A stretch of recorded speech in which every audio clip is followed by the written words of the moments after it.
हाय। अब इस लेक्चर में हम पोर्टफोलियो पेज रेडी करेंगे। पोर्टफोलियो पेज हमारे पास है जो बिल्कुल ब्लैंक है, इस पर हमने किसी भी तरह का कंटेंट क्रिएट नहीं किया है। पोर्टफोलियो पेज पे असल में होता क्या है पहले ये समझ लेते हैं। अगर आप मेरी वेबसाइट पे जाओगे और यहाँ पोर्टफोलियो वाले पेज पे विजिट करोगे तो यहाँ पर मैंने मेंशन किया हुआ है कि मेरे टॉप के कौन से ऐसे प्रोजेक्ट्स हैं जो मैंने अपने क्लाइंट्स के लिए बनाए हैं। जैसे कि एक मैंने प्रोजेक्ट किया था, प्योर स्माइल ऑस्ट्रेलिया कंपनी थी, एक यूएस का प्रोजेक्ट ये था, एक क्राउन प्लम्बिंग ये भी ऑस्ट्रेलिया का था, देन यहाँ पे एफसीसी कमर्शियल यूएस का है, ये ऑस्ट्रेलिया का है, ये साउथ अफ्रीका का है।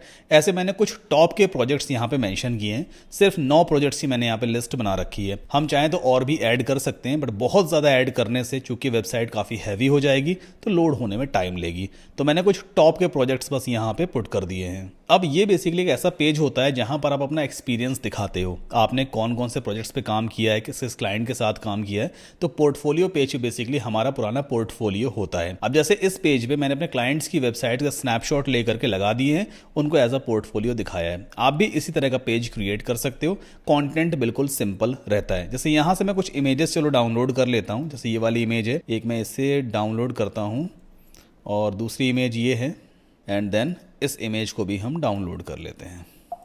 ठीक है, 3 मैंने पोर्टफोलियो की इमेजेस को डाउनलोड किया। सबसे टॉप पे यहाँ पे इस तरह का सेक्शन भी बना हुआ है जहां पे मैंने क्या लिख रखा है, we have worked with 350 plus clients from several countries, है ना। अब इस तरह का सेक्शन चलो हम क्रिएट कर सकते हैं। पहली चीज, हमें पोर्टफोलियो वाले पेज पे आना है। हमने वेबसाइट में ऑलरेडी लॉग्ड इन कर रखा है, तो ये ब्लैक बार हमें दिखाई देगी और यहाँ पे दिया हुआ है एडिट पेज।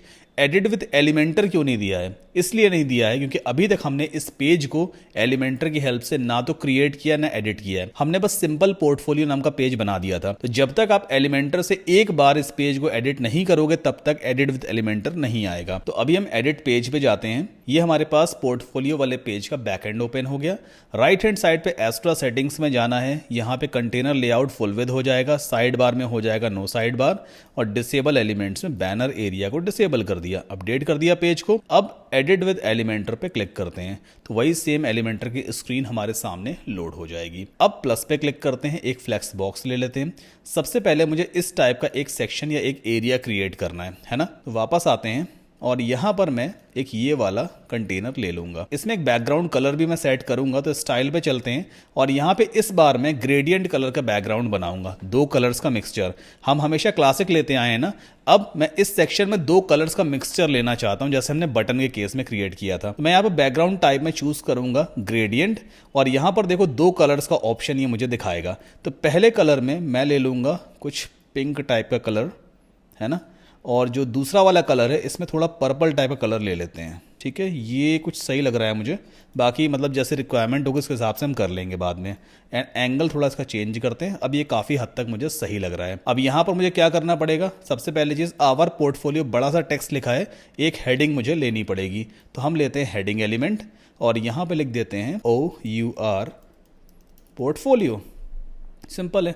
अलाइनमेंट कर दो सेंटर, टेक्स्ट का कलर कर देते हैं बिल्कुल प्योर वाइट, और टाइपोग्राफी में जा करके फॉन्ट फैमिली क्या कर देंगे, मैनरोब, है ना। देन आफ्टर वेट यहां से इंक्रीज करते हैं, 900 करेंगे, और फॉन्ट साइज थोड़ा सा बड़ा रखेंगे ताकि बेटर ये दिखाई दे। इसके बाद हमें फिर से वापस जाना है इस लिस्ट के ऊपर, और यहां पर चाहे तो हम हेडिंग भी ले सकते हैं या फिर हम टेक्स्ट एडिटर लेंगे।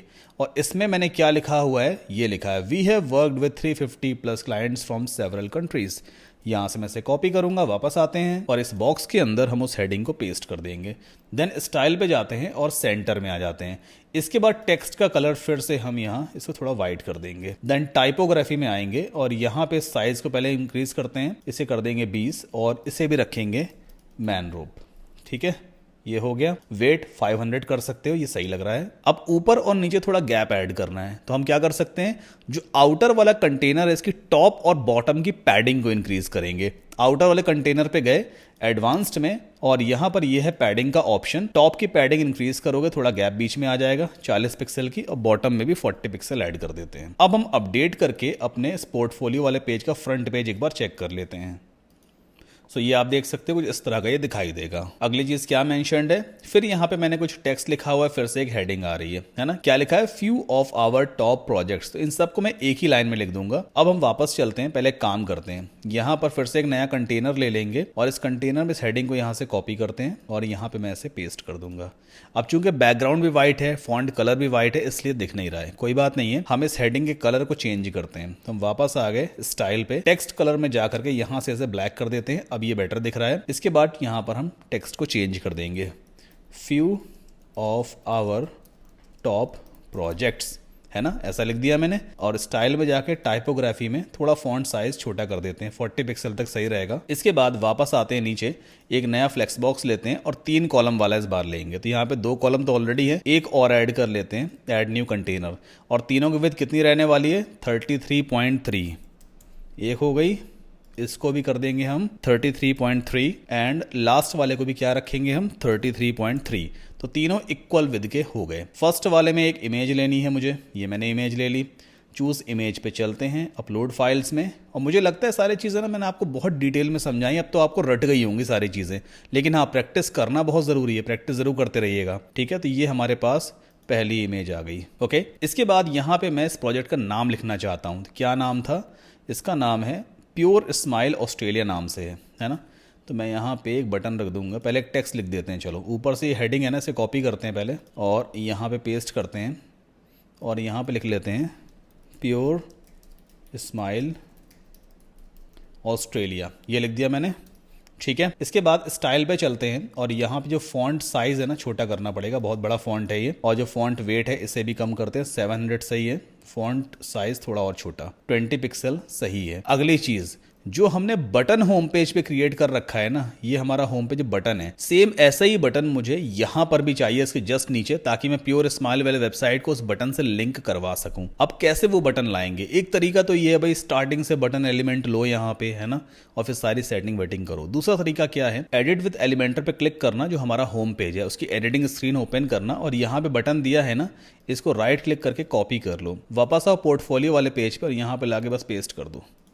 बहुत सिंपल है, एक पेज से दूसरे पेज पे भी कॉपी कर सकते हैं। इसके बाद स्टाइल पे गए, सेंटर लाइन कर दिया और यहाँ पर जो लिंक है ना इसको चेंज कर लेना। उस वेबसाइट का लिंक मुझे आज भी याद है, puresmile.com.au, ये वेबसाइट का नाम है। अच्छा एक चीज और, अभी यहाँ पे मैंने लिंक पुट किया है, जब कोई यूजर गेट अ क्योर्ड तो होना नहीं चाहिए ना, यहाँ पे क्या होना चाहिए, विजिट वेबसाइट, ये होना चाहिए। अब जब कोई भी यूजर विजिट वेबसाइट पे क्लिक करता है तो क्या सेम ब्राउजर के टैब में वो वेबसाइट ओपन हो जाए या कोई नए टैब में ओपन हो, इसकी सेटिंग यहाँ पे देखो दी होती है। लिंक के जस्ट बाद यहाँ पे सेटिंग्स का आइकन दिया है, इस पर आप क्लिक करोगे तो आपको ऑप्शन दिखाई देगा ओपन इन न्यू विंडो। इसे अगर मैं चेक कर दूंगा ना, अब जब कोई भी यूजर इस बटन पे क्लिक करेगा तो नए टैब में वो वेबसाइट ओपन होगी। मैं आपको करके दिखाता हूँ। एक बार पहले इस पेज को अपडेट कर लेते हैं और अपना पोर्टफोलियो वाला जो पेज है, कहाँ है, बंद है क्या, चलो इसे ओपन कर लेते हैं। स्क्रॉल डाउन करेंगे, ये हमारे सामने बटन आ गया, क्लिक करूंगा, देखो नए टैब में ये वेबसाइट ओपन हो रही है, puresmile.com.au। ये वेबसाइट मैंने काफी साल पहले बनाई थी, है ना। तो आप इस तरह से बटन्स में बेसिकली मतलब जो टारगेट वाला लिंक है ना वो लगा सकते हो कि सेम टैब में ओपन करना है या दूसरे ब्राउजर टैब में हमें ओपन करना है। एक काम और कर लेते हैं, ये जो कंटेनर हमने ले रखा है, कॉलम जो ले रखा है, इसमें थोड़ा सा हम इफेक्ट लगा देते हैं, जो हमारा बॉक्स शैडो इफेक्ट होता है। स्टाइल में चलते हैं, बॉर्डर में, और यहाँ पे इसे इनेबल कर देंगे। थोड़ा सा डार्क है, इसे थोड़ा लाइट रखते हैं हम, तो हम इसे ले आते हैं यहाँ तक, है ना। अब ये काफ़ी हद तक सही लग रहा है। एक बार पेज को अपडेट करके अपने पोर्टफोलियो वाले पेज को रिफ्रेश करते हैं, ये काफ़ी हद तक देखो सही लग रहा है ना। बटन का साइज चाहे थोड़ा छोटा कर लेना। फिलहाल अभी हमारा एक कॉलम रेडी हो गया है, अब हम इसे क्या करेंगे, डुप्लीकेट करते चले जाएंगे बस। और जो एम्प्टी वाले कॉलम्स हैं उन्हें हम डिलीट कर देते हैं इस तरह से। अब एक एक करके सबकी इमेजेस को बस चेंज कर लेंगे। ये कौन सी, मैरी रेनॉल्ड्स की वेबसाइट है ये, तो मैं यहाँ पे टाइप करूँगा मैरी रेनॉल्ड्स USA, और इनकी वेबसाइट का URL ना मुझे भूल ही गया, पता नहीं क्या था। खैर एनीवेज अभी छोड़ो, यहाँ पे हम ऐसा कुछ टाइप कर देते हैं, मैरी,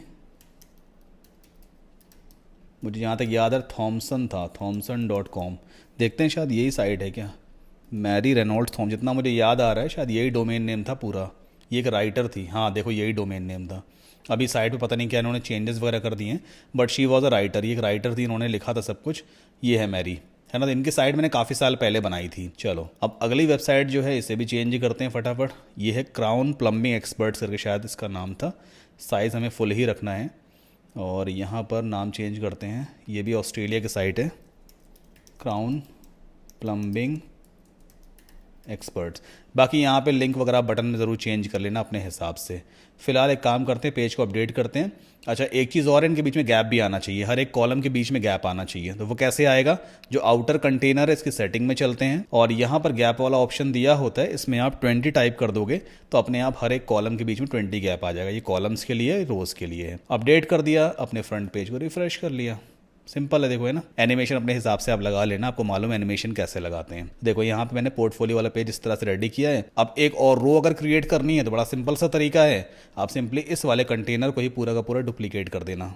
तो नीचे आप देखोगे यहाँ पर भी एक रो और बन के आ गई।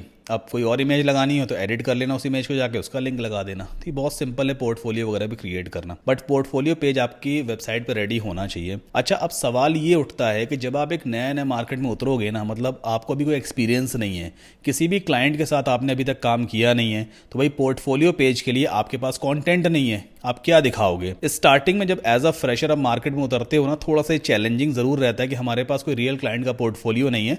बट कोई बात नहीं है, आप क्या करोगे, आप मल्टीपल वेबसाइट्स की प्रैक्टिस करो। एक वेबसाइट स्कूल की बना लेना, एक वेबसाइट हॉस्पिटल के लिए बना लेना, एक वेबसाइट मान लो क्लिनिक के लिए बना लेना, एक वेबसाइट किसी टेलर के लिए बना लेना, एक हार्डवेयर स्टोर की साइट बना लेना। 4-5 वेबसाइट्स बनाना डिफरेंट डोमेन्स के ऊपर, और उन वेबसाइट्स के लिंक आप पोर्टफोलियो वाले पेज पे मेंशन कर लेना। तो इससे एटलीस्ट आपका एक्सपीरियंस दिखाई देगा भाई कि हाँ, भले आपने रियल क्लाइंट्स के लिए साइट अभी नहीं बनाई है, लेकिन आपको बनाना तो आती है ना। अलग अलग सेक्टर्स में आपने साइट्स बनाई हैं, तो उन वेबसाइट्स के स्नैपशॉट्स ले लेना और आप यहाँ पे लगा देना, और हर एक पर्टिकुलर डोमेन को भी आप लिंक कर देना। तो एटलीस्ट आपका पोर्टफोलियो वाला पेज रेडी हो जाएगा। इन केस कोई डाउट हो, क्वेश्चन हो, क्वेरी हो, आप मुझसे पूछ लीजिएगा। मिलते हैं अगले लेक्चर में।